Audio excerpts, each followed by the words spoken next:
Loki pun tertimpa sup panas dan langsung terkapar. Melihat ulahnya dengan polos, Luffy pun meminta maaf kepada Loki.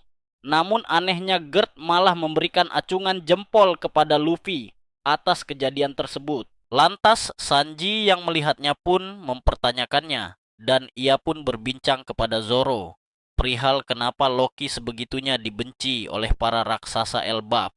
Dan Zoro pun teringat tentang ucapan Loki kepada Luffy, bahwasanya Loki mengetahui tentang keberadaan rambut merah Shanks dan berjanji akan mengatakan keberadaan si rambut merah Shanks kepada Luffy. Namun sampai saat ini Loki belum mengatakannya.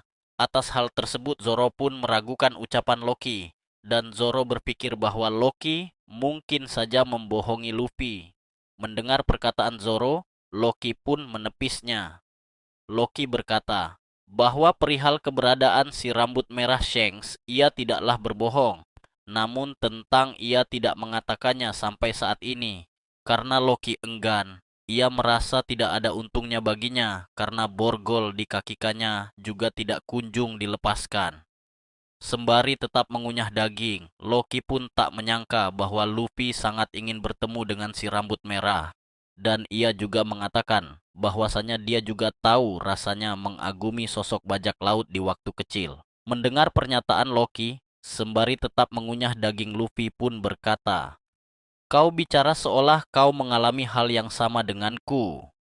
Mendengar perkataan Luffy, Loki pun membenarkan bahwa ia juga pernah mengalami hal yang sama, dan Loki juga mengatakan tentang penyesalannya karena ia dipertemukan dengan sosok bajak laut tersebut di waktu kecil.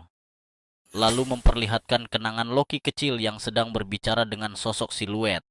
Di saat itu, Loki kecil pun mengatakan kepada sosok siluet tersebut untuk membawa dirinya bersamanya. Namun, sosok siluet tersebut menolak karena kedatangannya di Elbap bukan untuk menemui bocah sepertinya. Lantas penolakan tersebut membuat Loki kecil marah dan langsung menantang sosok siluet tersebut untuk berduel, lalu memperlihatkan Loki kecil yang sudah terkapar atas duel tersebut. Dalam duel, sosok siluet lain pun mengatakan, seharusnya tidak perlu sampai menggunakan benda tajam hanya untuk menghadapi anak-anak. Mendengar perkataan itu, siluet yang sudah menghajar Loki pun berteriak, "Kau diam saja, Newgate." Lalu adegan membawa kembali ke masa sekarang, di mana Loki kembali melanjutkan cerita penyesalannya, dan ia pun berkata, "Aku telah dilahirkan di zaman yang salah."